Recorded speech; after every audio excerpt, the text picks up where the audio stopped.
All right, now let me pull up the actual stream here so that you can see everything that's going on. Okay, all right. So, this is a Zen VOD. And what's the rank of this again? Like one game away from Diamond 5, so high Okay, plat one. high plat 1. Okay, no, that's totally fine. Totally fine. Right, I can see things that we got to work on here. But let's get started in a second. Do you have any questions for me before we get into this? Um, no, not really. I don't. I just started playing Zen, so Okay. a lot less used to him than other heroes. So I'm sure I'll learn a lot. Okay. Okay. 100%. Um, so do you let me see before we start. What made you start? What made you give me this VOD? What was this? What was good about this VOD that you wanted to send it to me? Well, I thought this VOD was particularly not good, so I Mm-hmm. felt like you'd be able to give me more tips than All right. a game where I'm just doing a lot. It was kind of like the first half was terrible, and then the Mm-hmm. second half was better. But Okay. Yeah. All right. No, we can totally go over some of those things, and we can try and build up an understanding of like what exactly it is that we need to do and how we can go about doing those things. All right. So first off, let's get started by asking you, what do you think Zen's job is? so typically, I believe he's more for kind of letting DPS kind of engage and get some little heal over time. But in this game, that's one of my confusions with working with a Mercy. So I figured she's probably going to be dealing more with the DPS. So I was leaving my orb more on the RAM, but Okay. All and right. then taking off angles, putting pressure. Okay. Off angles and pressure. Okay, we're gonna let's start by focusing on that, like with off angles and pressure, right? What is the effective range of Zenyatta? Uh, Hope I don't sound stupid, but I don't think he has fall off range, right? No, he does not. So Okay. really, wherever you can put shots down I mean, within okay. Discord All right. range, most likely. Right. Okay. So because of the fact that he doesn't have fall off damage, right? It means that from any range, he's going to be fine and he's going to deal, decent damage. Now, when it comes to heroes that are fine at dealing damage from any range, their effective range is generally going to be dependent on like the average hero, right? And what their limitations are from range. So let's look at like their diva, for example, right? What is the effective range of diva? Close. Close range, right? So, of all of the ranges that you could be against a diva, what range do you not want to be? Close. Yeah, close range, right? Now, let's say what's the effective range of Lifeweaver, let's say, for his damage? Probably prefer to be like mid range, but Probably would prefer to be mid range, right? So, if you were fighting against the Lifeweaver and you had the option between fighting him at mid range and fighting him at long range, which option would you choose? a long range. Long range, right? Now, let's say hypothetically you're fighting an Ana, right? What's Yeah. Ana's effective range? Uh, but I mean mid to long range, unless she is really good at hitting Yeah, yeah. her projectile one. Right. So it would be more. She would be more of a long range character, right? Um, so if you have the option to fight an Ana at close range, sometimes it might work. But are you not just as effective, if not more effective, at long range fighting against the Ana than the Ana is? Yeah. Right? So you're pretty effective at long range against the Ana too. So if we want to think about how good or strong a character's effective range is and where they are, right? If Zen has the capability of fighting at long range, why would he want to kind of give the enemy the option of kind of fighting him at close range? right? He would just play at long range, even if he's not necessarily doing that much damage in comparison to the damage that he could be doing by playing close range. If the enemy team can't do anything at all to him, then he's still in a really decent spot. So that's the kind of the way that you would think about the effective ranges of heroes like Zenyatta or something like a Kiriko or maybe even a Torbjorn. Things where they have long range capabilities, right? You can still play them in closer ranges, but at the same time, because of the fact that they're long range, it's just better for them to play at long range so that way you're just not going to give any of the enemies a chance to get into the ranges that they want. You get me? Does that make sense? Yeah. Right. So if we're starting to think about the game in terms of like long range sightlines, right? First of all, we're going to need to identify where the enemy is going to be, right? So where is the fight realistically going to take place? All right. So now if we're going to think about that with kind of where we currently are, let's like if we just talk about our current setup. If there is an enemy out here, how much is he going to be really doing too much damage to my team? Like, let's say if we're talking about the Ashe being here, right? Is the Ashe going to be doing too much damage to my team that they can't get rid of or deal with? No, I mean, put shots on the ram, but everybody else should be able to back off cover. Right, right. So maybe she can shoot one person, but she's not going to be shooting 5 people, right?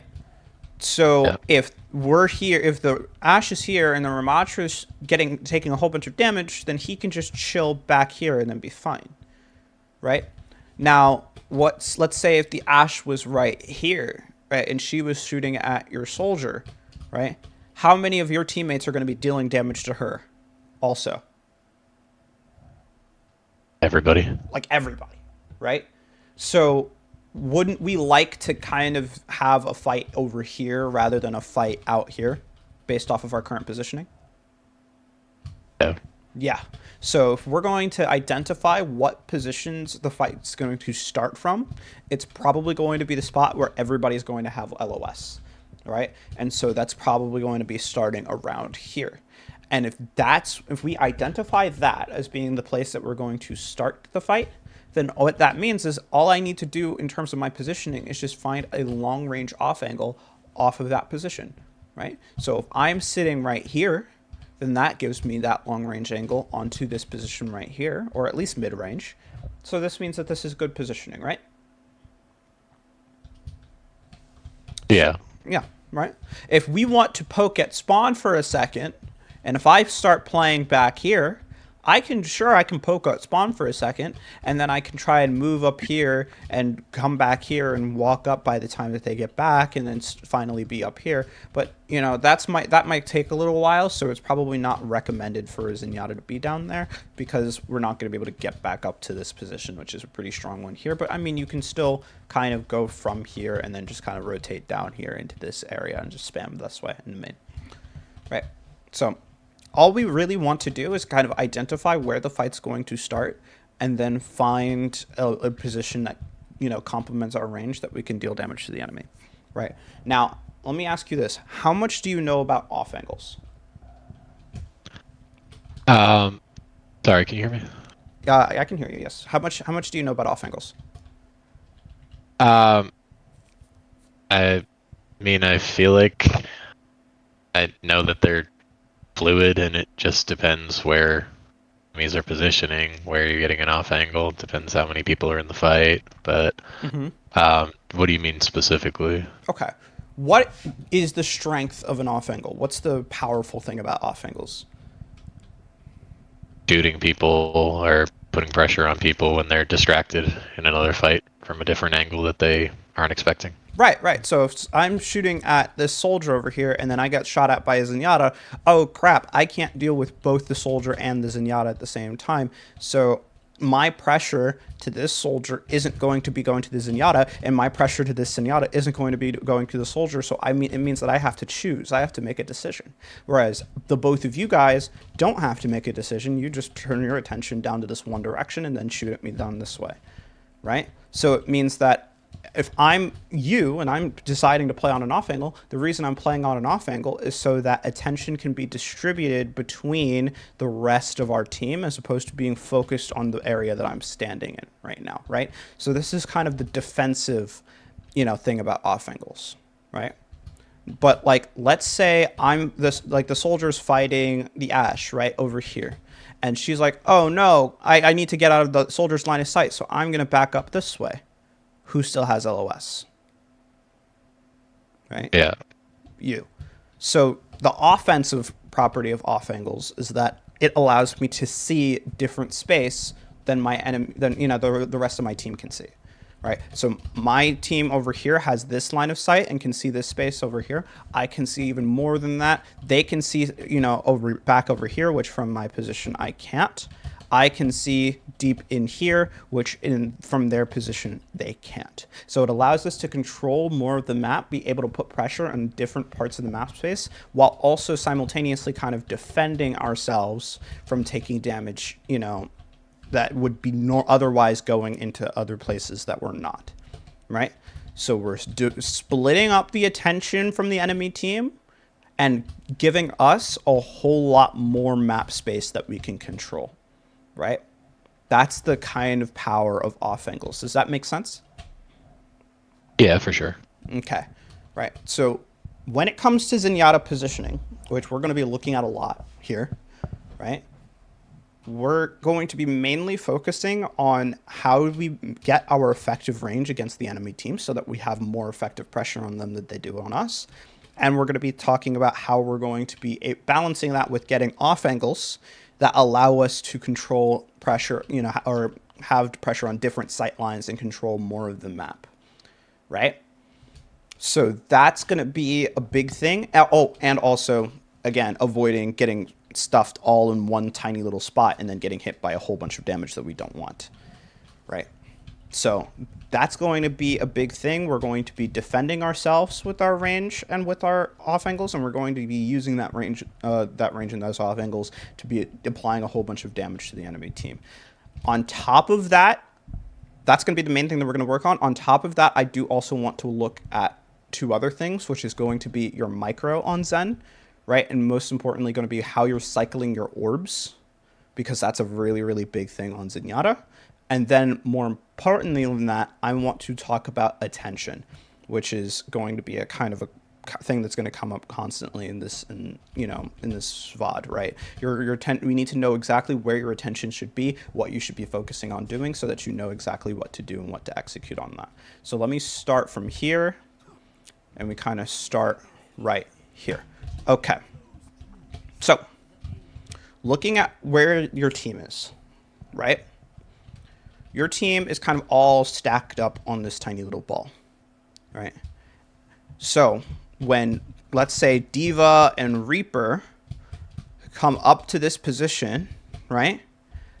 This is kind of going to be where you're going to start having view of D.Va and Reaper, right? D.Va and Reaper are going to come up this way. You can't see them. You can't see them. You can't see them. Okay, now you can see them. Problem: how close are you going to be to them? Right next to them. Right, and that's not a range that you want to be in, especially against a Reaper and a D.Va, correct? Yeah. So where can we change that? Where can we be so that once they walk up to this position, which is where the fight's going to start, because my entire team is up here, when they walk up into this position like this, how can we find where can we play that gives us a longer range? Well, I mean, I guess we could have stayed on the roof of the gas station. Yeah. I would like to be there, but I was too afraid of getting dove over there solo, so that's why I went over with the rest of them. But... Right. Okay. So let's target that. All right. So let's say that you're back here. Right? Or not even that. Let's first start and talk about being here, right? So we're here, we're sitting on the top of our team, and Reaper surprises us and then two-shots us. Uh-oh. Right? Or deals a whole lot of damage to us, right? Let's say instead he just deals also back up into there too, right? Right. And you back up into there. And let's say I drop off high ground, right? If Reaper wants to continue dealing damage to the rest of my team, what does he have to do? Forget about you. Forget about. Just nothing. He's still in the right position. He just turns his crosshair just a little bit and starts shooting at somebody else. Right? Now, let's say I'm all the way back here. Right? And then Reaper's like, okay, I want to get back to there to the Zen. So I'm going to make all this rotation all the way over here. I'm going to go all the way over here. And I'm going to set up a teleporter right here, up here on top of this thing. And then you see all of this coming, and then you back up. And then you start backing up, and then the Reaper starts walking into you and starts shooting at you. How expensive in terms of the amount of time, energy, and resources that the Reaper has is it going to be for him to kill you in a position like this? I mean, I'd say it's a lot of investment for him to kill me, but Right. at the same time, it may be a somewhat worthwhile trade to take a support kind of out of the fight like that at the same time.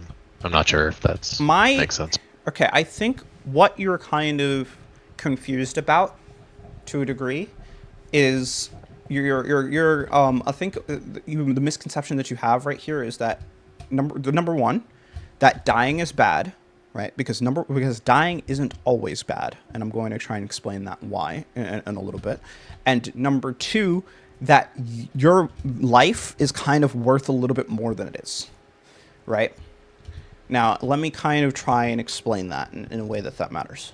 First of all, dying sucks. Everybody hates dying, and it means that you're out of the fight for a long period of time, right? But let's say that you die, but two other people on the enemy team die as well. Let's say it's hypothetically, like the Ashe and like the Reaper. So both of their DPS die, and then you die as a result of that. Who does that benefit in the long run? My team, because I have a numbers advantage. Yes, your team. Right? So dying sucks, but if both Reaper and Ashe are dead too, then that sucks for them too, because why? Because these guys are out of the fight and they're not doing anything. Right? Now let me kind of make this a little bit different, right? What happens if you die, right? But you are back all the way over here and spawn, and Reaper and Ashe kill you over here. Is that going to be beneficial to your team or not?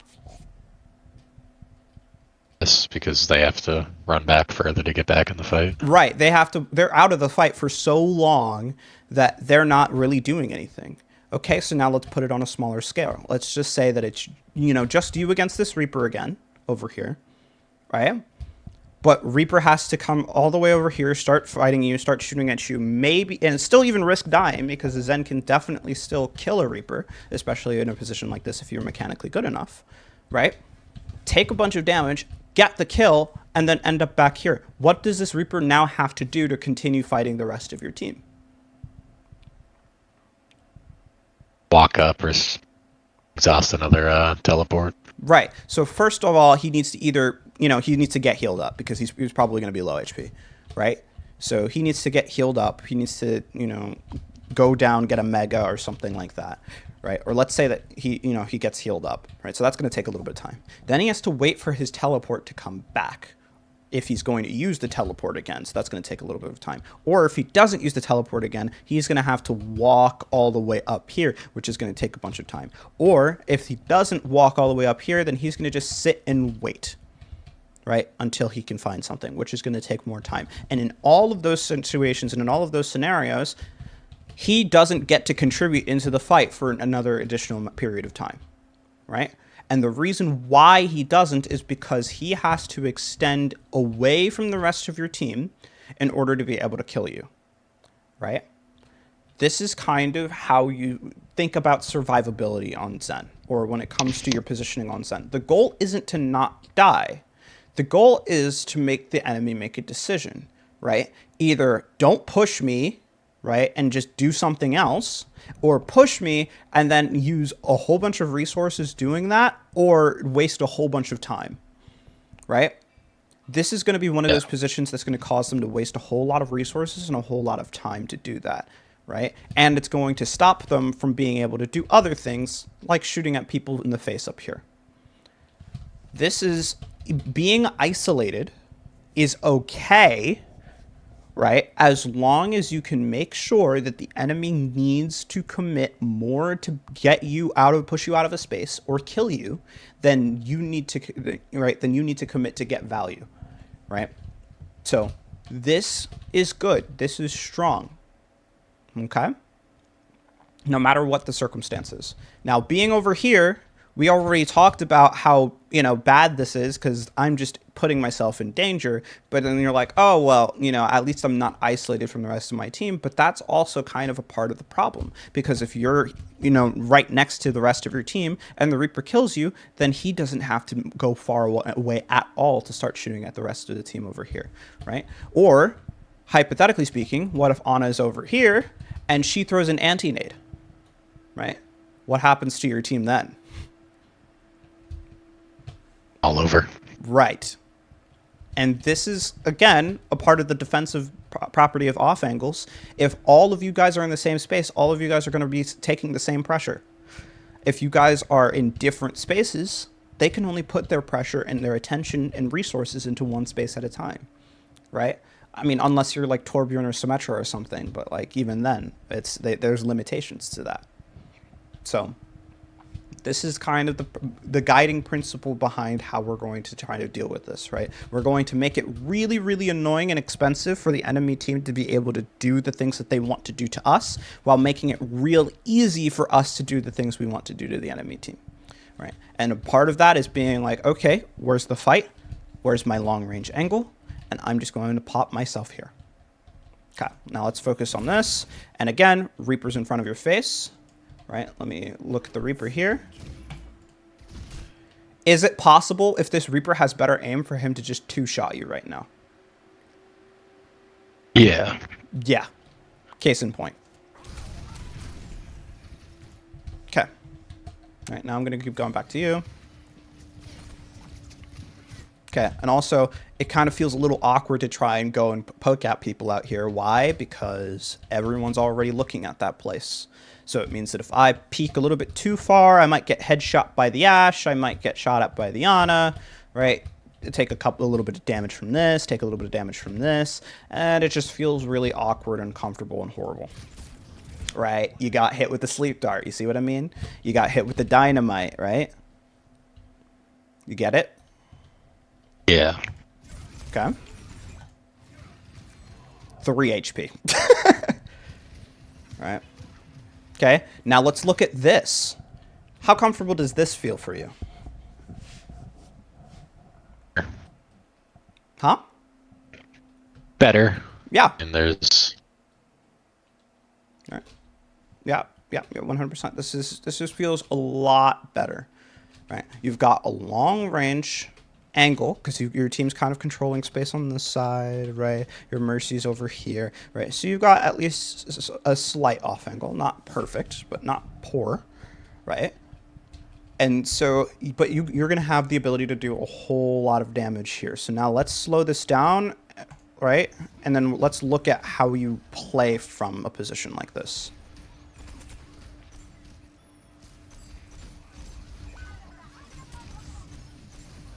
Okay, so looking at this, I just want to point out just a couple things, right? Shoot at the Reaper. Okay. You just shot this Reaper in the back. If you were still up here with your team, Reaper probably would have been able to kill you and you would die. But because you went to a position back here, this Reaper had to put himself in an exposed position in order to shoot at the rest of your team, and you came and helped him by shooting at him in the back. Can this Reaper now continue to shoot here at your Bastion? Unless he wants to die. Not unless he wants to die. Perfect answer, right? So he's going to probably Wraith out here, and all you needed to do is just hit a couple shots on the Reaper, right? That's all we really want to do. That's all we really need to do on Zenyatta. It's just hit a couple shots on people at the right time, because that's going to stop a lot of these instances from happening, right? And you start shooting at him this way. You discord the Ana, and then you start shooting at the Ana, right? Now, here's the issue. When it comes to your orb, right, and where your attention should be, this is another misconception about this, right? You, even though you are in the support category, you're not really a healer, right? Zenyatta's orbs aren't really meant for healing to a significant degree. They do heal 100%, but they don't heal a lot, to the point where if you really wanted to heal people, you could go almost any other hero and have a better option and have a better job at healing people, right? What Zen's orbs are really good at doing is slowing down the rate at which people die when they're actively doing something and actively in a trade, right? Yeah. So what that means is that if I want to put my orb on someone, right, the most efficient person I can put my orb on is the one who's doing the most, right?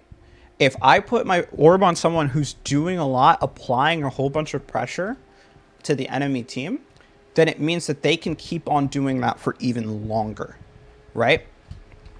So if I, like, let's say, for instance, if my Ramatra was sitting up here, right, punching this Ashe, and I had the ability to pop my orb on him, right? It means that when he's taking damage from these guys down here, my orb is still healing him up. It's going to give him even, it's going to make his armor go on for longer, right? So his armor is going to be a little bit better at absorbing damage because it's getting constantly healed up and replenished. So it means that he's going to be able to stay in a position like this for a much longer time, right? If my Bastion was like in a position to start shooting at the D.Va, then that would be the same thing. Problem is that if we tried to, let's say if our Mercy was 1 HP, for example, and we decided to put the orb on the Mercy, the people who are actually doing things up here aren't going to be getting the value of the orb, and all we're doing is just making this person come back to the fight slightly faster, right? So it's not necessarily as valuable. Now, if we look at your orb placement here, or actually before we start looking at the orb, right, there's another small thing about orb that is really impactful and really important, is that when you try and switch your orb onto someone, there's downtime and there's delay before you can deal damage again, right? So we saw over here that just 1 or 2 shots from you was powerful enough to stop this Reaper from killing your Bastion, right? Your damage is extremely valuable, especially in certain time frames when you don't, when people are shooting at each other, when things are happening. And so what that means is that because your damage is so impactful, any seconds that you are not dealing damage are going to be very costly for you in the long run. And switching your orb from one person to another is kind of one of those things, right? Now, that being said, as you're really not a healer, and your healing really isn't going to do much to this Bastion, right? If you wanted to swap orbs here, now would kind of be your chance. But you doing what you were doing by discording the Ana was still valuable too, because it means that this Ana runs away and she's in danger of taking damage. So now she can't deal damage to your team, and she's relegated to just sitting back here and healing, which means that she can do less, right? And now if you're up here and you're dealing damage to D.Va or dealing damage to someone who's coming out this way, right?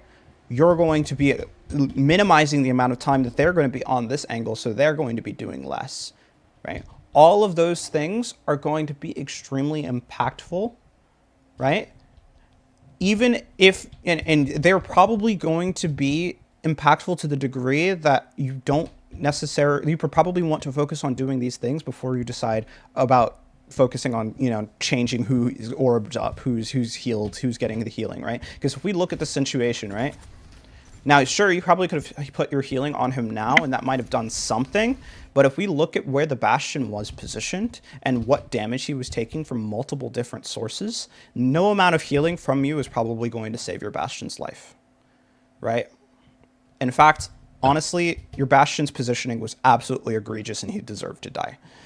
But apart from that, right, what this essentially means is that because you stopped, right, shooting at people, like you were doing damage that way, but because you were focusing on healing the Bastion and turning your attention to heal the Bastion, you might have missed out on an opportunity to deal damage to Ashe, but you definitely missed out on a bunch of damage that you could have done to this D.Va to make her run away sooner. Or at least make her, instead of looking down here, turn our attention up here to DM you and your damage, because I'm going to just be real here. 30% damage boost on Discord after that buff is like tank nightmare, right? Like that is nightmare fuel for a tank. I'm going to be so real. I don't know why they even decided to do that again. That was just a really, really bad decision the first time, and it's a bad decision now. But That's why I started trying to play Zone. right. You are doing a whole bunch of, you're going to be able to do a whole bunch of damage to something like this D.Va right now, right? But you missed out on quite a bit of that as a result. And that's kind of going to be something that we're going to be going over, right? We're going to be going over what's the best thing for you to do in this moment. Is it switching your orb, or is it dealing damage, right? Okay. So, right now, is things happening to your Ramatra? Is your Ramatra doing things? Yes. Yes. So, what your priority here should be, pop orb on Ramatra and then start dealing damage yourself. Because if you deal damage to this thing stops shooting at your Ramatra. If you deal damage to this thing, it stops shooting at your Ramatra. If you deal damage to this thing or this thing, it stops shooting at your Ramatra. You get what I mean? So you're going to be saving, your goal is to save this Ramatra's life by dealing as much damage to the enemy team as you possibly can, right? Which you're doing pretty well right now, right? You're not necessarily, you know, the aim is going to come over time, right? But I'm more of a hit scan player. yeah. No, I can tell. It's like because you said you were new to Zenyatta. Zenyatta, hitting orbs on Zenyatta, you have to get used to how the orb travel time works, and even still, it's kind of iffy and awkward. But yeah, it's fine, right? And then now we're gonna look at the next thing, right? So we said that downtime, especially when it comes to your orbs, right? Your downtime is extremely important and is extremely valuable to manage, because if any downtime you have means things that you probably should be doing and things that could be happening aren't happening, right? Now, there is no ability in Zenyatta's kit that gives him more downtime than this, right? This is an opportunity cost. Whenever you're using this right click here, right? It is going to be a whole bunch of downtime, a whole bunch of time not throwing orbs out, and a whole bunch of space and pressure not being created, that the enemy team can probably do something off of that to your team. And the reason why it's going to be so impactful is because, again, you're playing Zenyatta, you don't have much healing, so you can't be doing much anything else anyways, right? So every time you're doing this, you are not a hero, right? You have to wait until you start firing out the rest of your orbs to be a hero.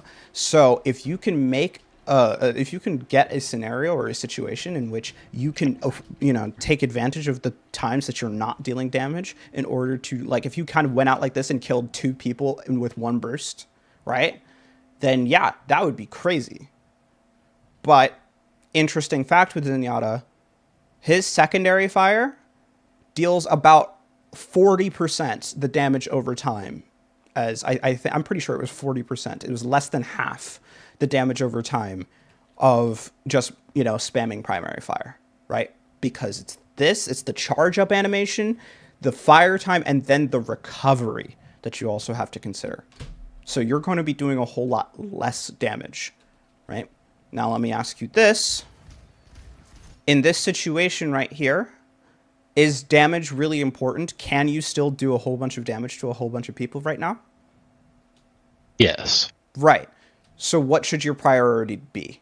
If applying a whole bunch of damage is your goal, what should your priority be? Out as much damage for as long as I can. Yes, right? Which would be primary fire situation, right? That's one of the things that I struggle on with Zen, because that's where I tend to go more towards right clicks, is when there's a bunch of stacked up together. But right. Yeah, I guess that's wrong. It's probably more to do when you reposition or go to a different angle to engage with a right click and then go to. Okay. Well, no, it's not necessarily that it's wrong, right? Because if you can justify it, if you have a decent, reasonable opportunity to kill a whole bunch of people or to just get one particular pick, then sure, you can go for it, and that's fine. It's just that you know, you also have to, it's two things, right? Number one, you have to weigh how likely is it that you're going to be able to deal that damage. And then number two, you have to weigh how much damage am I giving up by not you throwing primary fire instead, right? This is one of those situations Yeah. where a right click could definitely be devastating. So right clicking here isn't horrible. It's not bad, but it's also one of those situations where primary fire is going to be really, really, really impactful, right? And the reason why anything that you do here is going to be impactful is because you're positioning yourself on a very long range off angle from your team, controlling a divergent sight line, right? Your positioning is perfect. And because your positioning is perfect, the amount of pressure that you want to apply from this positioning is as much as possible, right? So that you can just win this fight as definitively as possible. So this is not what you want to do right here. You got what I mean? Yeah. This, whenever you see this, you should just be in awe, admiring the beauty of your positional capacity, right? This is great. Now, it might be a little bit close to the diva, but if the diva does rush onto you, your team is right there to be able to take advantage of it because then this Reaper has no help, right? Or they can go and take space this way, or they can do whatever they want, right? But this is really, really strong, really, really impactful sightline. This is great.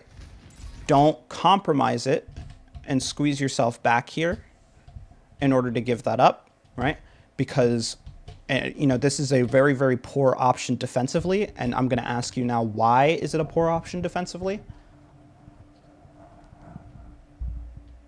High ground, right side, the up on the cliff side. Yeah, So like 4 potential angles you can take damage. Right.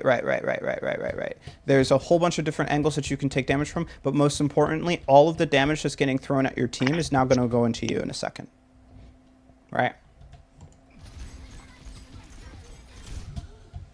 Case in point. See what I mean? Right. Now, if you're up here and I hit like a headshot and a body shot into this Ana, right? That means that this Ana is running away from me, and Lifeweaver is going and turning around to try and heal the Ana to keep the Ana alive. So just 2 shots, and that's 2 people out of the fight. If I'm over here, and then if I kind of rotate this way, and I hit like 1 headshot into this Ashe, can this Ashe still maintain this angle up here? No. Right? So that is 1 shot, and that's somebody pushed out of a space that they want to be in. Zen is a really strong hero. There's a reason why he only does so much healing. It's because his damage is so powerful and it can do so much from so far away that, and it's very consistent as well. You can get a whole lot of impact and a whole lot of value in a very small time frame. You just need to be able to kind of put yourself in positions to be able to do that. Okay, I'm going to kind of speed this up a little bit more, but we kind of know why you died there now. All right. Is everything I'm saying making sense to you? Yeah. Okay. They're like a lot of things that I think of after the moment. It's harder. Yeah, I know. I got it. Yeah, I get that.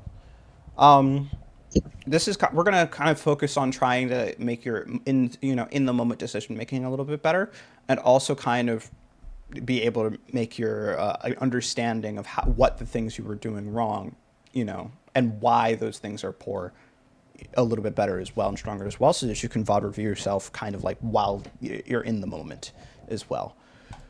All right. Okay.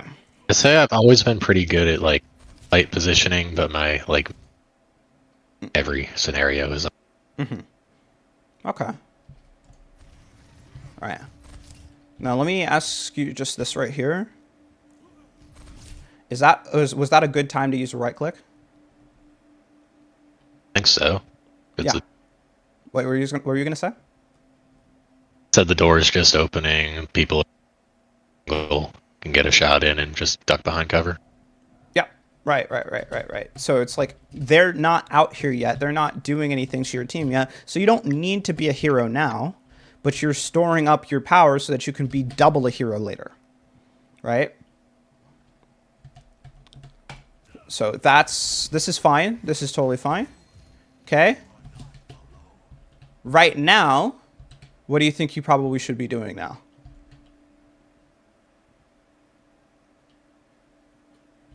What do you think? Shooting diva. Right. Shooting diva. With what? Left click or right click? Click. Wait, I'm sorry. You kind of cut out a little bit there. Left click. Yeah, definitely. Left click. Right? But you kind of are looking around. You're kind of wondering where the heck the Reaper is. And I kind of get it. I get that the Reaper's a little bit of an issue, but you can like rotate kind of away from the Reaper and then just still be, while still shooting at main. Right? But there's a lot of attention going this way, attention going that way. You know, me looking at my team. Like if we look over here, right? We just look right here, right? There's a lot of, where's my team? Is my team okay? Is my team good? Oh, Reaper's over here. What the heck is going on? Let me just. Oh, my BAP's low. Let me look at the. Okay, now I'm going to deal damage, right? And this is what we want to avoid. We want to avoid all of this so that you can be dealing like half of this diva's HP in that time frame. Okay. Now this is a situation where it's just like, okay, you were right next to a Reaper in a small enclosed room, so you pushed out this way, but now your entire team is angles compressed, and then they just pop ult on you, right? This is rough, not just on you, but also because your entire team in general has poor positioning. But let's kind of try and see if we can make this a little bit better for you, right? Where could you potentially position so that you've got a little bit of distance between yourself and your team while still being able to shoot at both the Ashe and the Diva in main? I mean, probably like that, kind of near the BAP, like playing over there. Right. Because you could shoot underneath there. Shoot, have cover from the Ashe in the doorway. Right, right. And the big reason as to why this is so powerful and so important is because you are pushing yourself even farther towards your effective range. And the next big thing, right? What's Reaper's effective range? Close. Right. And one really big thing about this game is one big fundamental concept is playing in, if you play in positions that are forcing your effective range, you essentially can stay there and you can be a lot stronger and have a lot higher of an ability to apply pressure in those spaces. So this right here, this area over here is a space that a Reaper can just sit in and stay in for a very long time. You want to place yourself as far away from these positions as possible. This is far away from a close range spot that a Reaper can use against you, right? So now if Reaper comes through this way, I can deal with that. If Diva's coming through main, I can deal with that. Ashe coming through that side, I can deal with that. And to be honest, I can kind of deal with all three of these things individually without being in line of sight of anything else. I can choose whatever I'm going to be shooting at, right? And this is just, again, where's the fight going to happen? Where's the long range angle? And let me park myself here. Got it? Okay. All right. Okay. So, question. Where do you think the fight's going to happen?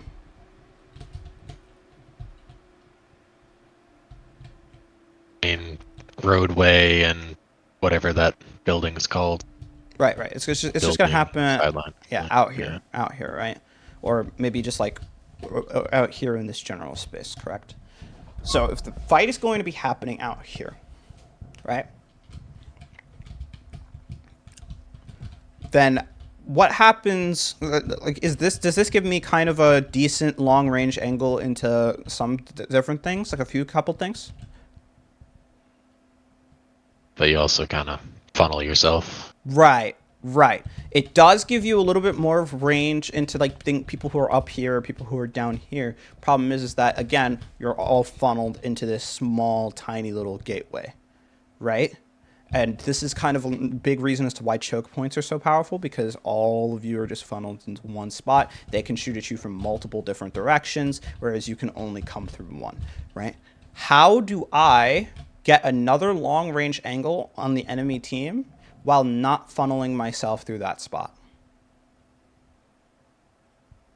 Man, I could take like the long way around and go to like that right side low doorway or left side low doorway. Right, That right. Go out here, and then just chill here. And am I gonna start shooting right away? because then they'll just chase you. Right. So when do I start shooting? My team engages or pushes through the choke. When your team pushes through the choke, I start shooting out this way. So I'm pull attention to me away from my team, or my team pulls attention away from me to them so that I can shoot and deal the damage that I want to shoot at and deal the damage to. Is this position perfect? Heck no, it's not, but this is the best that you're going to get, right? So let's play this. Let's play this. Okay, try that. Right.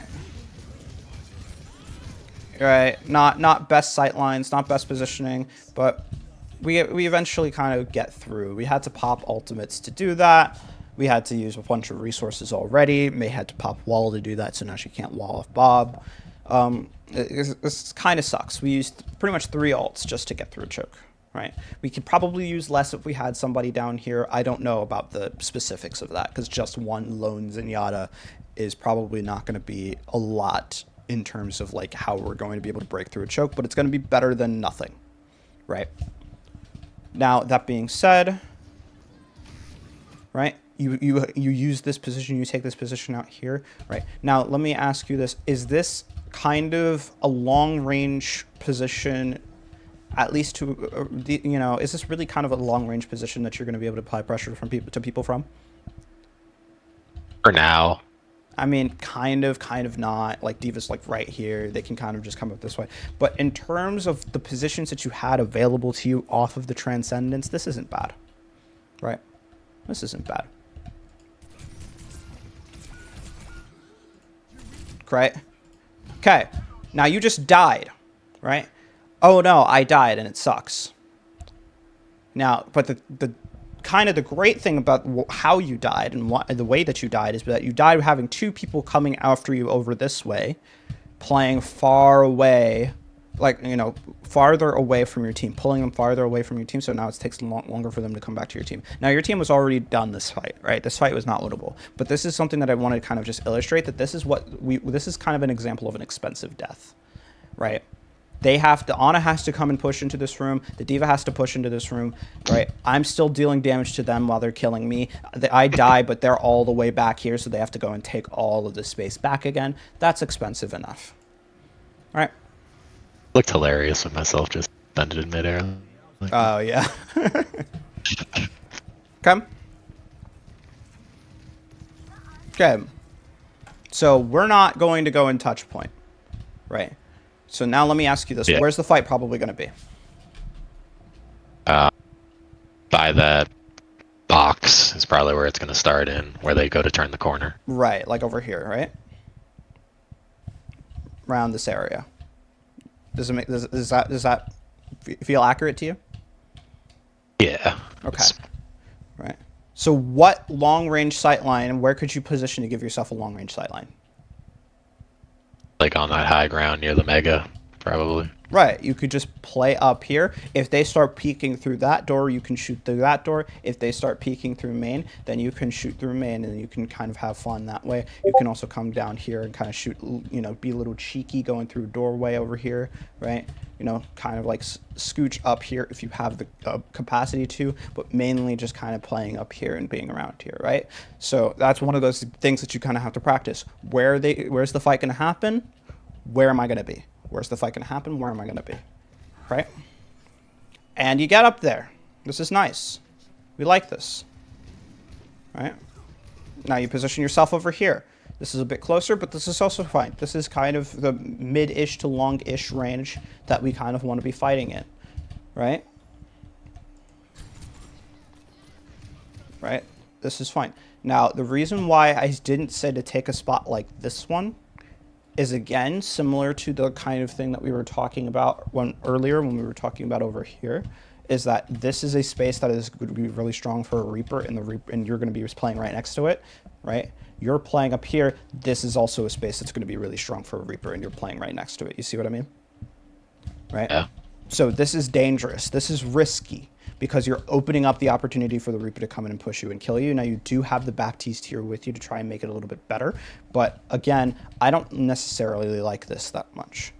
I like this bit better because if the Reaper comes up, you have a better ability to react to the Reaper and his positioning, right? And you've got a little bit of cover over here on this side as well. So this feels comfortable.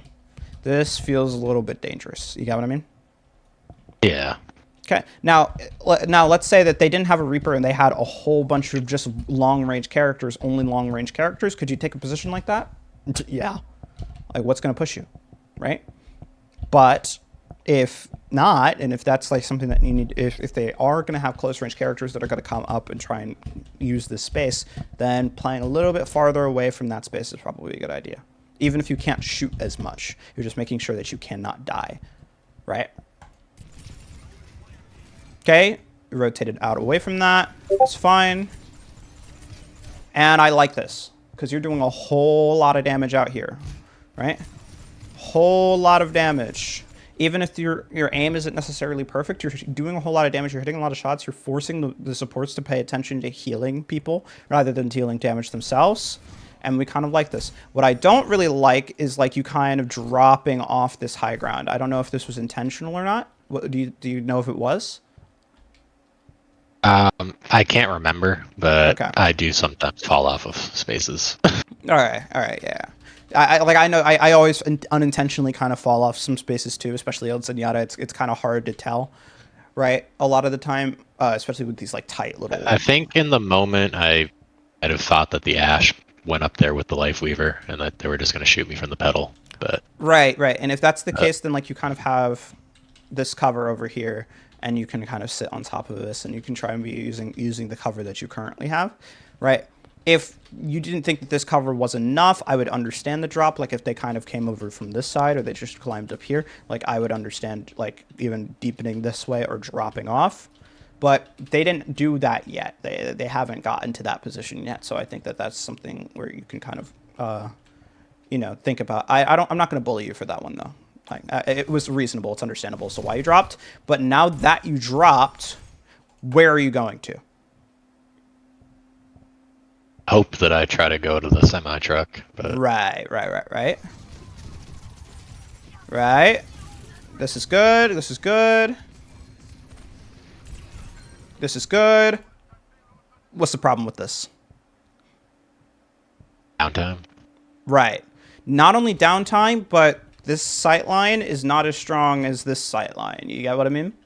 You had a powerful position, melts had a powerful away. sight line, and then you just kind of gave it up because you're just like, oh, this feels a little bit uncomfortable. I'm not used to playing in places like that. No. Set up here, shoot people in the face. Right?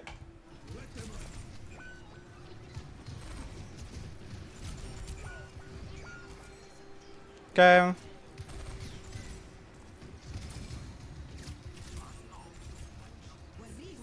And then trans that. Nice. Right? Nice. You're doing a good job. Good job, and also good orb priority on the diva. Like to see that.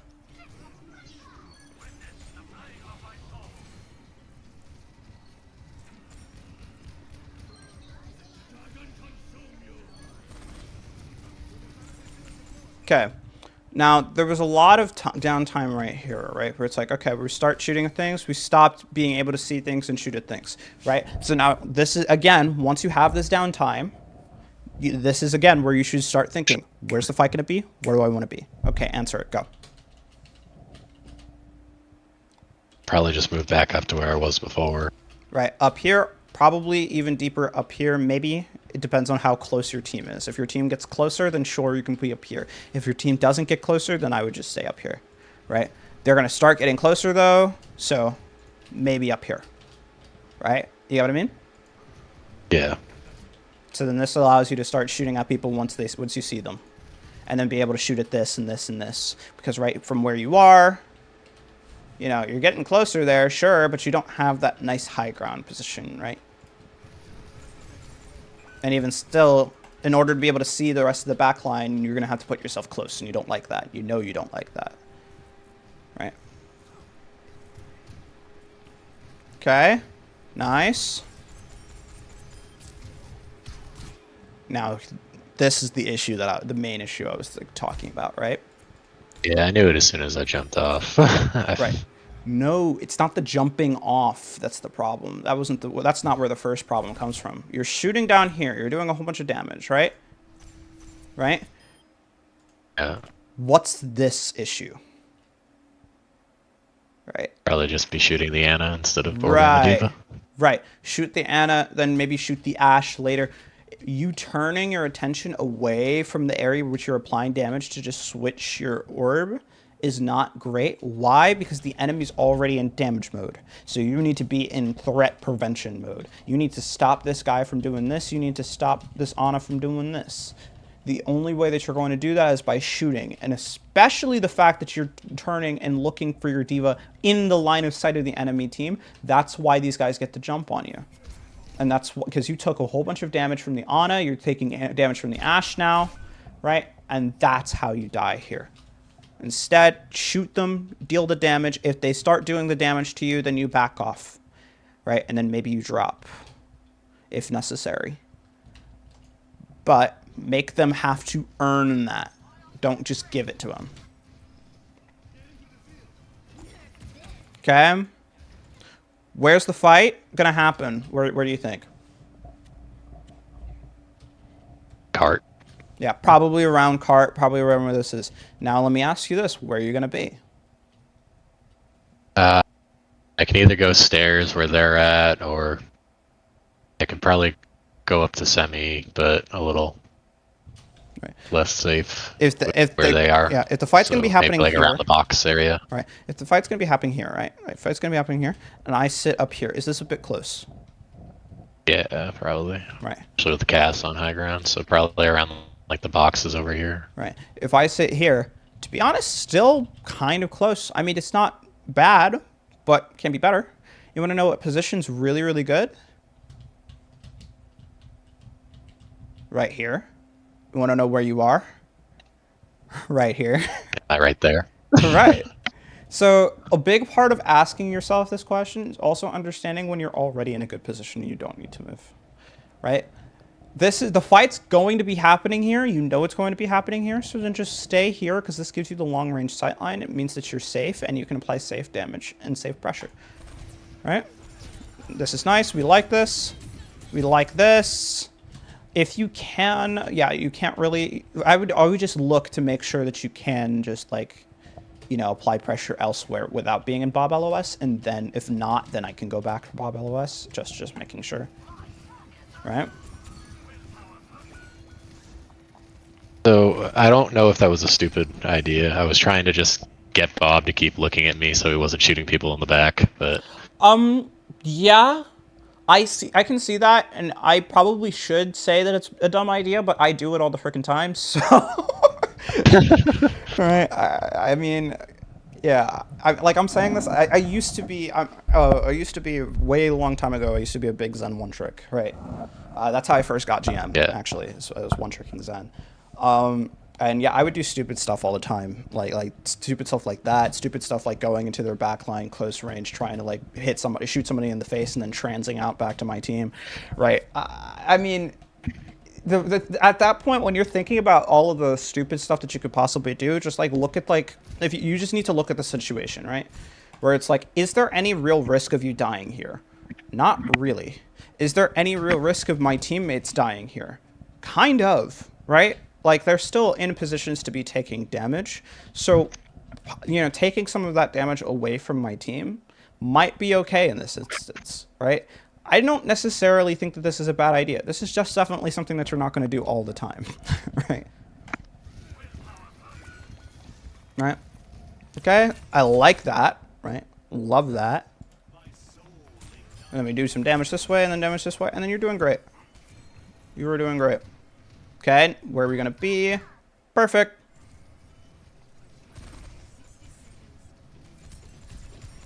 Right. Like to see that. Good damage. But like now the cast isn't coming and rotating up this side because he's not, he's out. Right? Like if we go back over here where it's like, You did a whole bunch of damage to the D.Va this way, so she ran back this way as opposed to, kept on walking. You dealt a whole bunch of damage to the cast, so he backed away, so now he's not coming in with the D.Va. And then Ana decides to nano the D.Va, right? Probably because she's up here, but also probably because of the fact that she's down HP a little bit, right? Which is kind of your fault. And the thing is, Ana nanoing the D.Va here is really good because you don't want to nano the D.Va when she's 1 HP up here. Right? Because that means that you're probably also 1 HP, right? So this is great. You did a lot. But yet again, what happens? Right? I moved from a safe position when I saw the D.Va leave. Right. This is a strong position. You get challenged here on this position. You have people here helping you. Take the fight. Then once she leaves, come back. And then you've got this you can shoot at. You've got these you can shoot at. You've got this you can shoot at. You've got a whole bunch. You've got a buffet of options, right? Because this D.Va did a very, very stupid thing. So you can punish that mistake. All right. But instead, you're focusing on what? Cycling orb around, right? As opposed to bing, bing, bing, bing, bing, bing, bing, bing, bing, right? Okay. Okay, we like that. Right. Okay.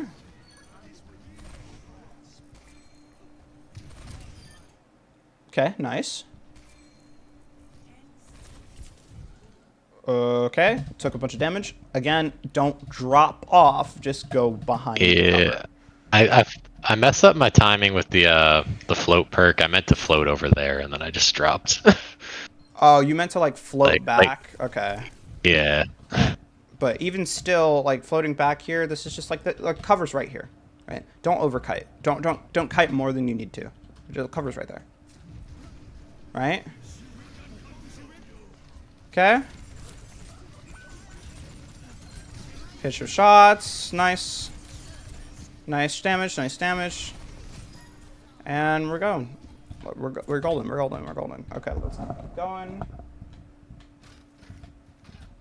Okay, let's try and get through this fast. Okay. So let's look at your positioning currently. Right. Good damage out that way. Right. Now let me ask you this. Where's the fight going to be? The outside, other side of the little bridge thing where Ash is. So out here, right?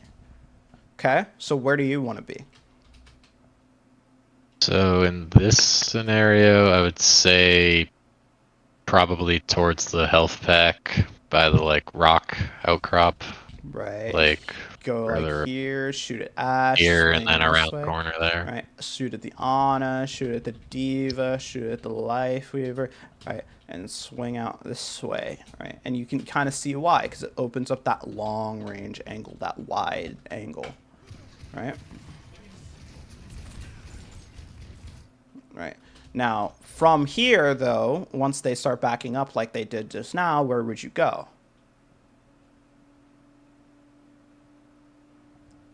Probably like hug the left side, like underneath the bridge, like just sorry, I'm bad at call it. Yeah, like kind of hug over there so I can shoot up top, and if nobody's there, I can kind of swing towards the little ramp. Okay. Or but here's my point. Here's my point. You just do this. You can shoot at the Ana from up here, and then now you have a longer range sightline this way. You see what I mean? Yeah. Right. Now, the reason why this feels a lot better than this is because this, again, is close. Right? And it's also stacked on top of the rest of your team, while this makes a little bit more distance. Okay? So, but the key idea is that you're familiar with, like, the 3-lane system of Overwatch, right? Like, there's generally just 3 lanes that you're going to be able to go on, right? Are you kind of familiar with that? I mean, I know the concept, but... Right. So, just like, 1 lane, 2 lane, 3 lane. The idea is this. You, generally speaking, which you did a really good job of on last point, will want to choose a kind of lane And then once you've chosen a lane, most of the time it's going to be the lane that's going to give you the best sight lines for your hero. Most of the time, once you've chosen a lane like this, you just what matters is that once people come out of go out of your LOS, you just deepen your angle on that lane. You just keep going, right? If people go out of LOS, just keep going, right? Shoot this, right? Then keep going, and then you're going to go back here behind the enemy, and then keep going. Then you're flanking people behind here. If this entire space is completely open and completely free for you to be able to do this, the second that you get back over here and like there's a whole bunch of people down here, it doesn't matter if like, you know, your teammates are all over here. This angle back here is going to be extremely super strong. I don't care how isolated you are. You're going to be able to turn a whole bunch of heads. Your death is going to be so expensive, but even before you die, you're probably going to be killing like 1, 2, 3 people, right? Don't be afraid of flanking on any hero, even on Zenyatta, like one of the most immobile heroes in the entire game. Don't be afraid of flanking. You just need to make sure you flank safely and responsibly, right? And the best way of doing that is by slowly inching forward, taking space, playing to your range using cover, right? Which you've been doing pretty well. This is nice. I like that. Like that. Problem though, right? Like, how much stuff can you like really see right now? It's a little hard to see, right? Yeah. Right. And if you peek out to see more, then you're putting yourself right in front of bam and bam. So back here, you get the same benefits and you don't have the same drawbacks. You get what I mean? So, yeah. Big thing that we've been seeing so far is playing a little bit too close when you probably still have the opportunity to play farther away. Right? Making sure that you can play as far away as you can. Nice damage though. Good. Okay, now you swapped lanes. And that's okay because you have the opportunity to now. Right? I honestly don't like this. I don't prefer this. I think that this is, you know, fine from like a team perspective, team standpoint. I totally get it. But if you really want to take control of your games, leave somebody else to get the card. Just go over here. Right? Yeah, I normally don't, but they just left it there, and I knew I just needed to sit on it at the moment. But Right. I hate writing. Yeah, no, everybody does, and I totally get it. But at least you did the right thing. This actually doesn't feel that bad because your team is controlling and taking space so far out. Right. Here I would just sing a little song or something like that in chat, make it as annoying as possible. I muted chat because I wanted to get a full Zen VOD for you, so I didn't want to be tempted to switch. Yeah, I know. No, but what I would do personally is like if like my team just leaves me on the cart for forever, I normally just sing like some stupid song. There's a song, like a really dumb song that I used to sing called like "Sitting on the Toilet," and I would just sing that while I'm just sitting on payload, just doing absolutely nothing to make it as annoying as possible. And then I would just be like, "Oh, if you want me to shut up, then you take cart." Right. But it's important though to make sure that your comms are really, really valuable and useful so that you don't get insta-muted. Right. They need to think. I usually stay out of voice. Yeah. No, I know, and I totally get that, and I totally recommend that too. I'm just saying that just to be funny. All right. Now your team walked up way too hard, but you got point, so whatever.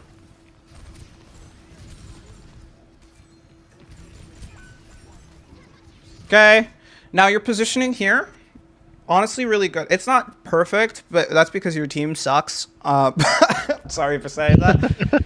But like your positioning here is honestly really good. But if you like think about the current situation, the current context, right?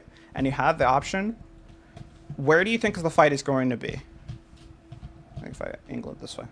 It's gonna be down the main road. Right, it's gonna be like down the main road, like around like over here, right? If you had the opportunity to, where do you want to be? I want you to give me 2 answers: a safe one and then a creative one. Probably safer is over where in the lane Sombra's at, and probably better would be like up above the roof of where that health pack is. You mean like up here? Yeah. Right. What happens if you get back here and start shooting at the sauna? What's the enemy team gonna do? Turn around. Turn around and do what? deal with me / protect the Ana.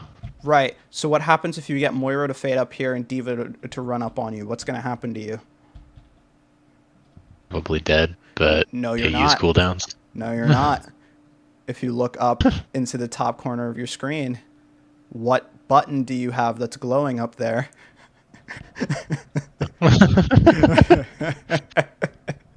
Right?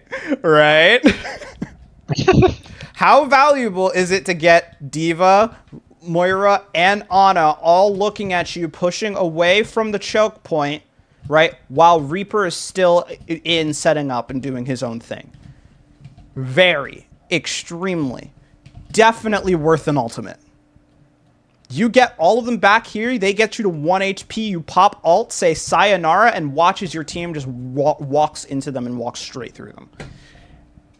I'm sorry, I have to do this as a former Zen 1 trick. I just have to kind of show you exactly the right way to play Zenyatta, not the cheap way that everybody else does it, where they sit and spam from a nice, safe off angle that nobody can, like, nah, who cares about that? Go in, flank, go all the way into their back line, start killing everybody and win games.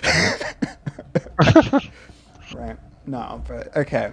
That's a situational thing. If you determine it's the good thing based on the situation, you could do that. If you determine it's not, then, you know, you don't do that. Do whatever, you know, feels the easiest to do in the current scenario.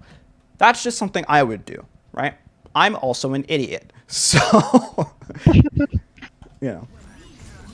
But the thing is, this doesn't feel great, right? Because, again, we're all kind of clumped up. So, yeah, now you're going to have to pop an ultimate here, right? And even popping the ultimate, you still don't get any space out of it, right? If you're up here, then you probably could have gotten the same thing without popping ultimate, because you can be LOS'd from, like, these guys back here while you're still shooting at D.Va, push D.Va out, then you can keep on going from one space to another, right? Off angles are going to be the way that you're going to take space, not ultimates, really. Okay, but that's nice.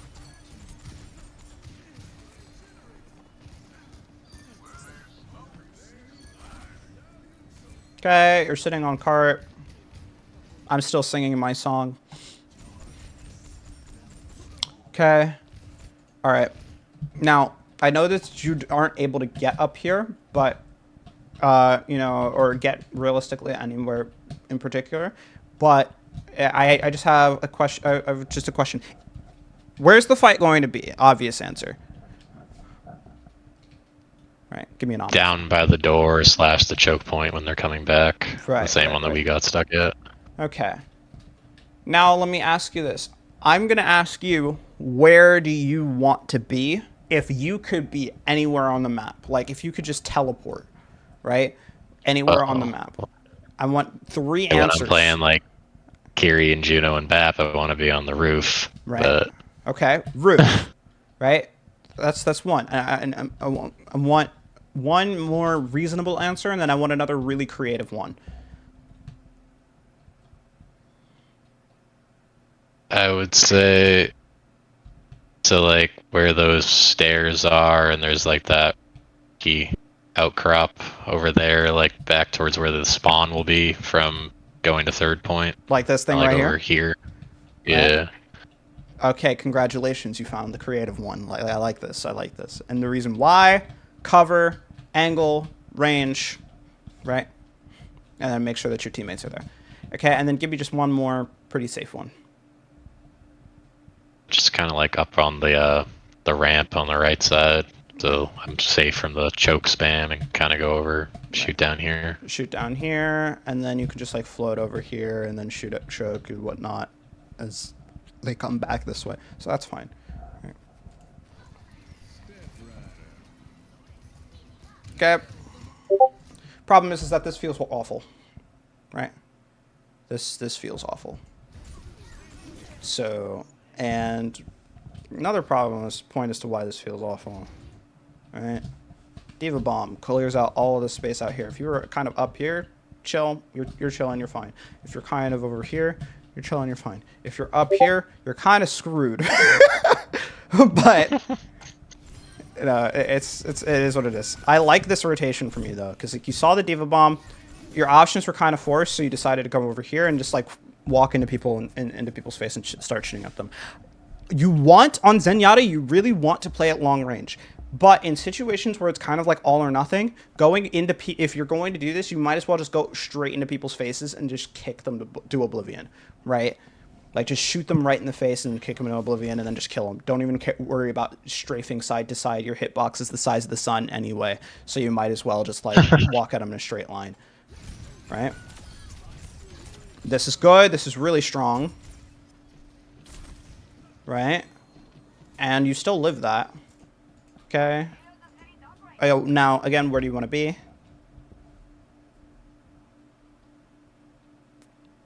Where do you want Well, I mean, right now, feel like from where I am, I should probably just be playing cover on the left side, like by that box or whatever with Cassidy, but I mean, I yeah. should probably try to make my way up, like, on the garage or something to set up for the next fight. Right, like maybe either here or like try to go up here if you want to. Like I think that realistically speaking, you know, taking the time to make this rotation out this way is fine because you're going to need this space later on in the fight either way, right?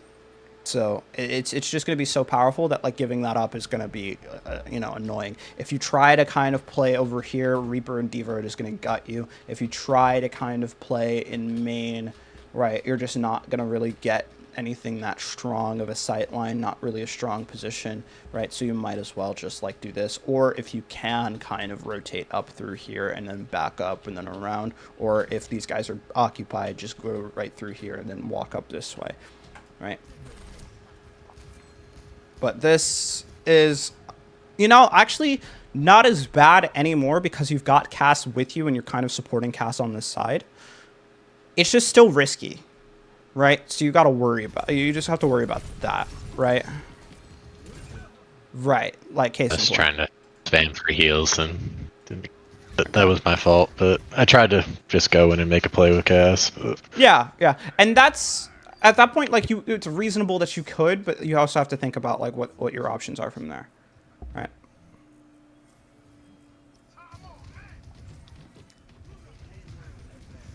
Okay. Now right. Let me kind of think about that. Let me ask you this: when it comes to who your orb priority should be on, what's the number one thing that you want to look for? What do you think it is? Who is gauging? Right. Who is in a spot that they're going to be isolated? Okay. Okay. Well, you said spot that they're going to be isolated. I like the word spot. I don't like the word isolated.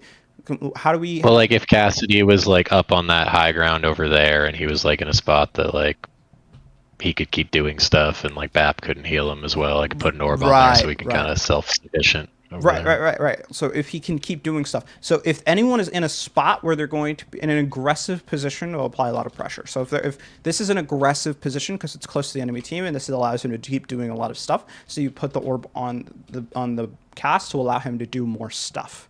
Right, you're amplifying his ability to do stuff. That's what you want to do. Right. Right now, who's in the most aggressive position? D.Va. D.Va. Right. Even though you can't put orb on her right now, where should your attention really be? D.Va. At the doorway for when she backs out. Right. But this is kind of like a little bit of a late, you know, turn because you could have essentially kind of hit like a volley up here in that time frame if you needed to. Right. Now. Right. Right. So, not entirely on you. Possibly on your D.Va as well, but also where your attention. Where is your attention? Right. Thinking about that.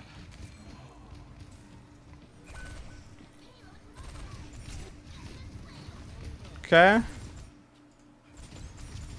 Now, if we look at like your orb priority here, is this really the right time to start cycling a harmony orb on somebody? Nobody's really taking much damage yet. It's not even about nobody's taking much damage. There's you know, avenue to deal damage right here, right? Like on Zenyatta, dealing damage is always going to be more important than, you know, healing damage because healing doesn't do much on Zenyatta. And to be honest, the more damage you do in a game is the more healing you're going to do anyway, solely because of the fact that it charges your ultimate. And the more ults you have is the more that your healing number and stat is going to go up. A lot of the time when I was playing Zenyatta, my healing numbers actually ended up being higher than my damage numbers. It was kind of fun. But the main idea again is that damage is more important. If there's something to be dealing damage to that needs to be that the damage needs to be dealt to, that's going to be more important of a cause for your time than just cycling orb on someone, because you're getting rid of damage, right? Damage and healing do the exact same thing. One allows your team to apply more pressure, enables your team to apply more pressure. The other applies pressure directly. It's just that your damage is going to do more in the long run than your healing will.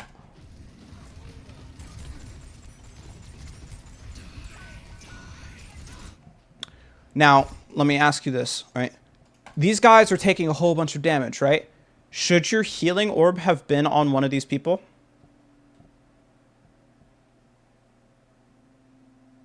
More than likely. Okay, let me ask you this. At what point did you have the opportunity to put your attention over there before this happened?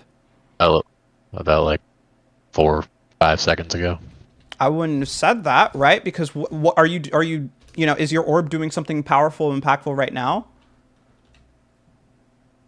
Yes. Right. Your orb is doing a lot of really good stuff. Your orb is helping this D.Va, who's in a really, really aggressive position, do a whole lot of damage. And the thing is, even as D.Va backs up, you're still focused on doing the right thing, which is dealing damage to this D.Va, right? So in the only time frame where you had a split second to apply orb to someone else, right, that's right when Reaper popped his ult. What I'm essentially saying is that you were doing a whole bunch of the right things over here.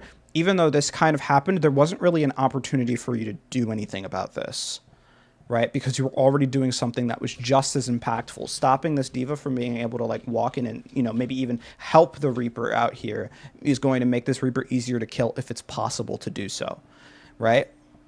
So you're doing your job.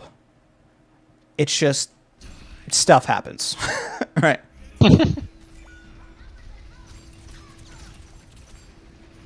Now that Reaper's an idiot.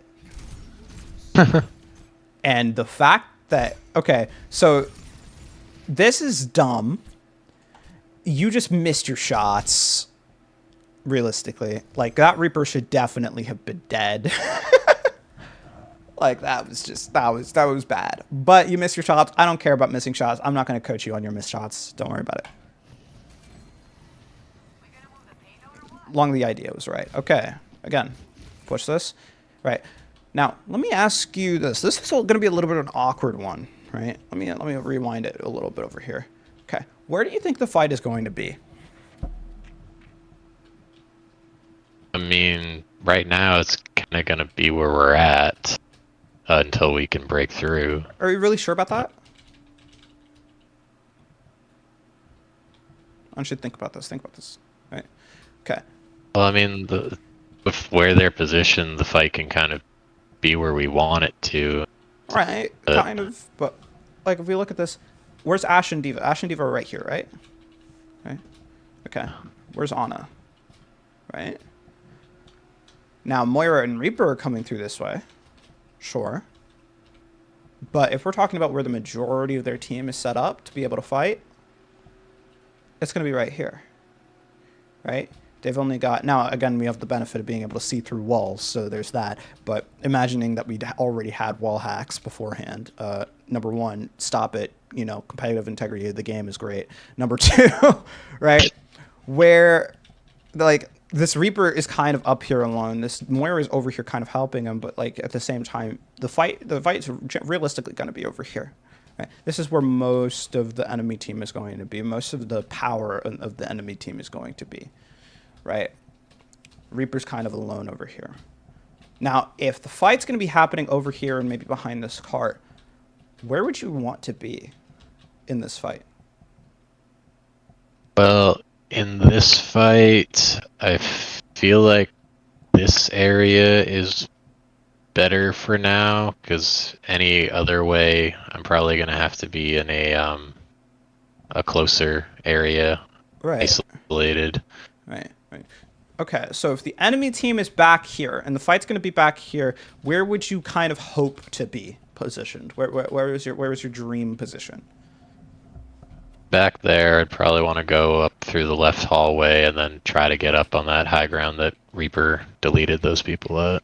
Right, or maybe just up, or maybe just here. Like that might be a little bit like next step, but like maybe just here, right? Like this gives me that long range sightline.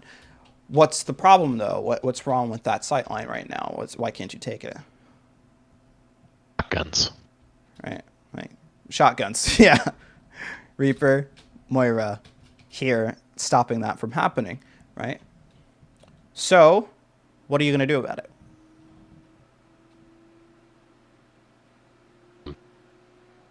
How are you gonna get that Fight space? them Right. and do damage and push them back. Right. Like right now, do you have the opportunity to do damage and push them back? Yes. Yeah. So shoot them, be like, no, this is my space. I want it now. And they'll be like, oh, shoot, I'm sorry, Zenyatta. Let me just sit right here. Right. I'm not going to give you the space, but I'm not going to, stay inside of your sight line either. I'm just going to sit right here. So then, yeah, no, that sucks. Right. So, but what's going to happen as Diva kind of walks up this way? Right. The Reaper's going to have to react the Right. Diva in one way or another. And why is Reaper's positioning so poor right now that he's going to have to run away? Because he can.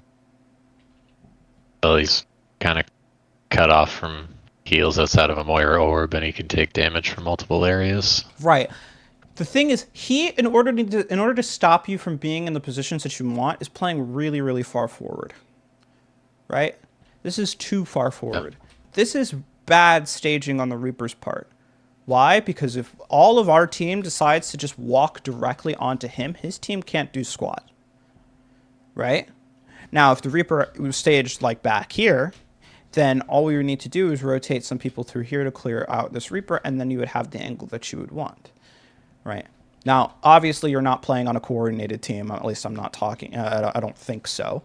Right? But again, the idea behind this is that if people are really, really far forward and positioned really far forward, all you need to do, realistically speaking, if you really want to get that space, is to have, like, kind of what you and the cast were doing over here, is just overload the space with just a whole bunch of people, and you just grab a couple people, just walk through here, push this guy out, and then get that space back. And it's more or less going to happen solely because of the fact that this is the most accessible thing to your entire team right now, right? Yeah. And look at that. Right, so now you go here, you do this, go over here, and don't try and walk straight up through main. Go over here like we talked about, get the longest range angle, and then right, and this is again another reason as to why we don't go through main. Right, we go take the longest range angle because then things like this will happen. Right, but if we had taken that, then we would have gotten long range angle that we wanted. Right. So oftentimes, sometimes you just got to wait. You just got to wait until your teammates finally, the broken clock is right twice a day until they finally decide, okay, we're going to actually do something smart for once. And then we're going to clear this out. And then you can just go and take the space that you want. If that doesn't happen, sometimes you're kind of out of luck. You got to find some creative way to, get some damage in the fight. But most importantly, just don't try to force anything. Don't try to force things. If you try and force things, you're just going to get cooked. Makes sense. Right.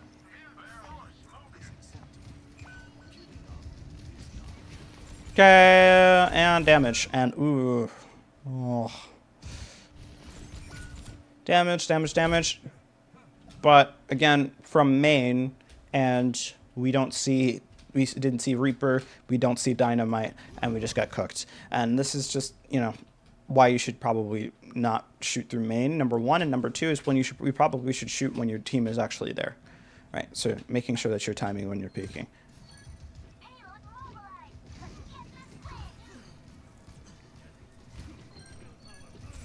This is nice. You like this? Where do you want to be? Side high ground. Right here, right? And the only reason I'm saying this as opposed to something like this is because this is more accessible to the enemy team to walk on you, and this is a lot less accessible for the enemy team to walk on you. So that's why I'm saying this one. There's going to be a lot of times where if you're sitting in main, there's going to be an angle over here that you can use and an angle over here that you can use, and honestly, the correct answer is just either one. Just choose one. The more correct answer is probably going to be the one that your team is kind of controlling the least already, so that you have the opportunity to kind of control more of. But if you know that if that angle becomes risky, then you can choose the other one. Most of the time, just pick a side, just choose a side, and then find an angle on the side and use it. That's it. Right now, you're not really doing either, so you're probably not going to be doing much in this fight. Right? You're not shooting much. You're not doing much. Okay, now you can do some things. Now you're not doing much. Diva Bomb comes up, hit one shot, now you're not doing anything again, and we won the game. Now, we kind of won the game because the game was already going to be won at that point. We didn't necessarily win the game because you did much. And the reason why you didn't do much, well, actually, you tell me. Why don't you think that you did much here? I wasn't in a position to see people to do stuff to. Right, you weren't in a position to see people to do stuff to, right? So again, this would have been better. Gives you a good sight line over all of the rest of the map. Long range sight line. We like to see it. You can use the BAP window a little bit to do extra damage too, right? The cart would have been pushed all the same because it doesn't need like 40 people sitting on top of the cart to push it. Who knew? But yeah, no, like this would have been this is how you win games. This is not only how you win games. It's also how you carry games like hard, right? So what we're going to be working on, if I can kind of find like a little, it's a little mid. Hold on. Boom. Okay. So, can I like wait until that's done? Okay, there we go. So what we're going to be working on, realistically speaking, is oh, what happened? Wait, let me go over here. Right. Okay. Going to be trying to find three things, right? Three things that we can work on here. So 1, 2, 3. All right. Now I'm going to ask you, what do you think are three things that we went over here in the session that you can work on? It's okay to be generic.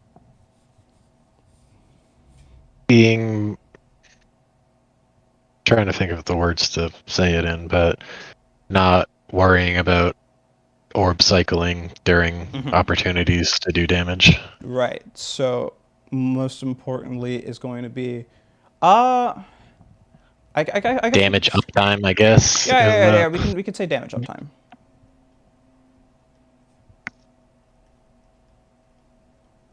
Right. What's another thing?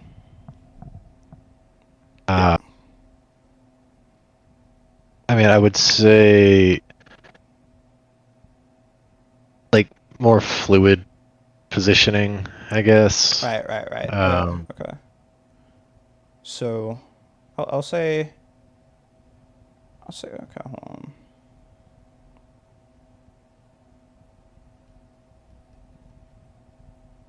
All right, I'm gonna just say rotations. How about that? Right. And then what about a third thing? Right. Just some a small thing, maybe that we kind of went over. If you can't figure it out, I'll say it for you. But what do you and like aggression, like I know that goes in terms of damage, but like more like aggressive angles. But I think more. I think really realistically speaking, more specifically, the things that we probably would need to work on would be more. I think attention probably would be the best, right? Keeping your attention on what you need it to be on and making sure that you know exactly where that attention is going. All right. So now that we have these three things, let's break them down even further. Okay. So damage uptime. What are some things that you need to be able to think about and to get good at in order to have good damage uptime, right? More specifically, at what point is dealing damage more important than healing? teammates are taking too much damage. Okay. Or I guess say your teammates are in trouble and they're going to get walked on if you don't alleviate pressure. Deal. Okay. So I'm gonna say when stuff happens, right? Okay, so when stuff is happening, that's when you need to deal damage. And then, actually, let me make sure I could say this. Or actually, instead of just talking about damage uptime, I just want to say like orb uptime, right? So damage when stuff happens. Okay, and then when do you heal? Uh, I mean, transcendence, but Yeah. But when do you like want to heal you orb? Or actually, heal when the person that you're healing is going to be taking pressure and giving pressure or doing stuff. right. So heal. I'll say okay. So heal most. Oh goodness. Aggressive teammate. All right.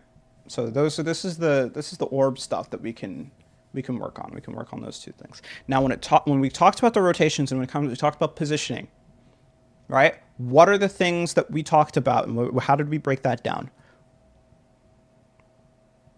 So, in off angling, realizing like who has the position you want and your ability to get them out of it, and to be able to take cover while giving yourself the longest sight line to do damage with the least risk to yourself. Okay. Okay, let's first talk about timing. Let's first talk about timing, right? Or not necessarily timing, but like what is the thing that decides where you need to go? Where the enemies are, Yeah, okay. where the fight's going to be. Where's the fight? Sorry about my horrible handwriting. Don't worry about it. So, Couldn't I couldn't write on this either. right. So where's the fight? That's an incredibly important thing. Knowing where the fight's going to be. Then second thing is going to be, I guess we can say, the longest sight line, right? Is what we kind of talked about. And then we also talked about off angles, right? Yeah. So, take. I'll just say take an angle, right? And we'll work on these. When it comes to the push people out of positions that you want thing, we can probably work in that level time. Actually, I'll just add this. I'll just add this here, right? Actually, no, I could put that in the next spot. But first off, when it comes to your attention, right? What things should you be paying attention to in game? What Oh, things require the most of your attention? I mean, simply, I guess, where the pressure's coming from. So, who on the enemy team is trying to do something and what I can do about it. Right. Where's the pressure coming from? Okay. Actually, let me put a little question mark there. Okay, that's one thing.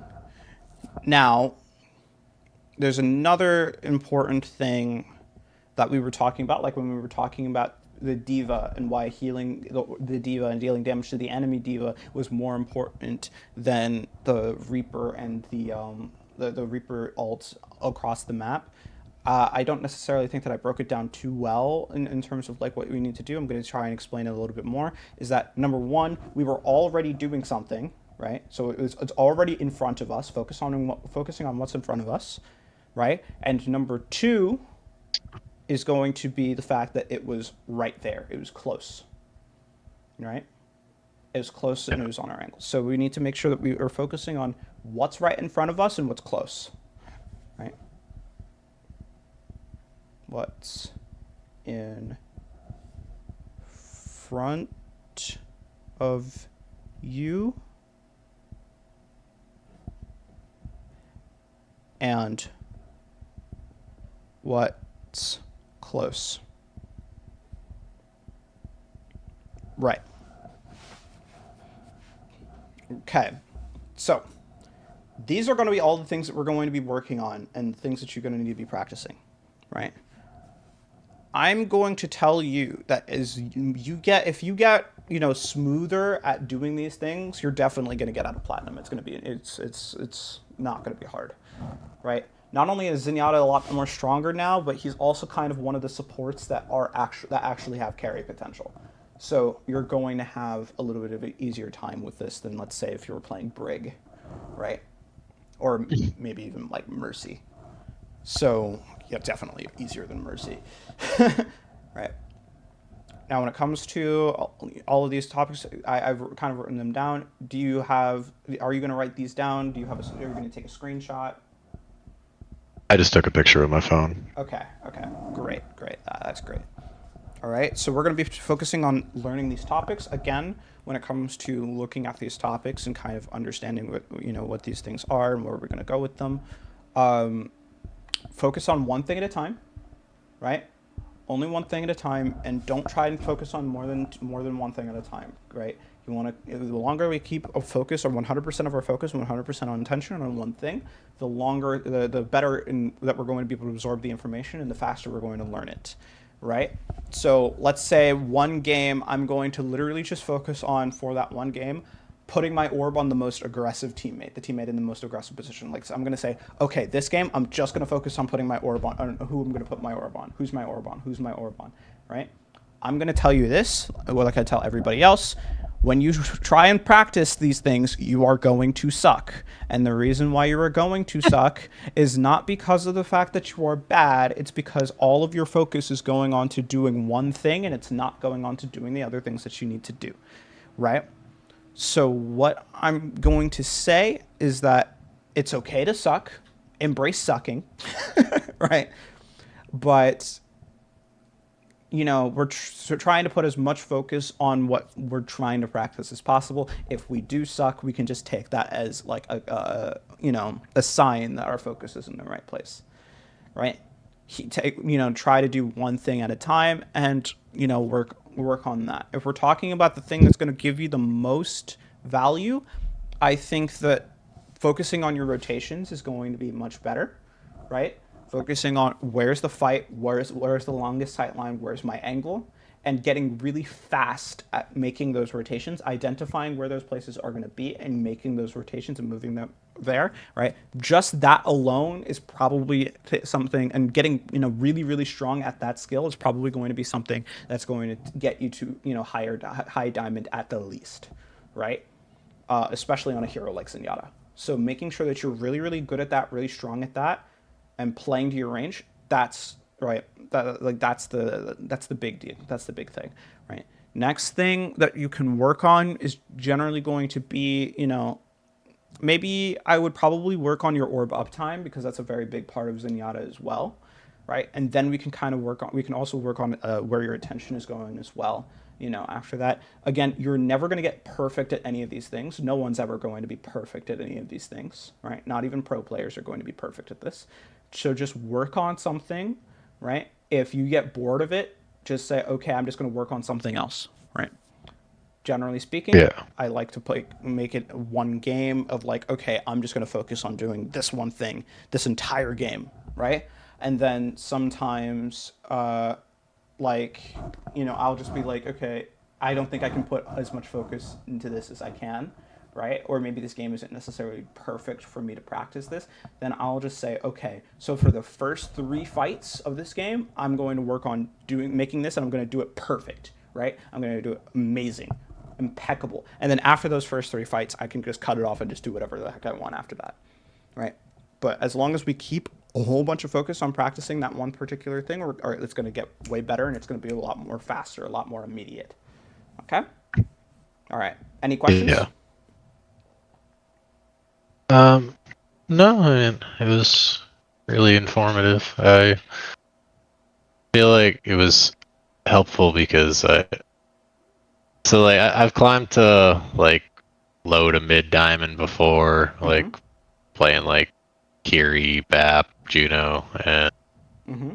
I always like kind of struggle with like confidence because watching it back, I thought in the moment that I was playing like way worse than I actually felt like I was watching it back, Right. and that, that's why I was kind of even more okay like sitting on cart because I felt like I wasn't doing anything, even Right. though Right. I Right.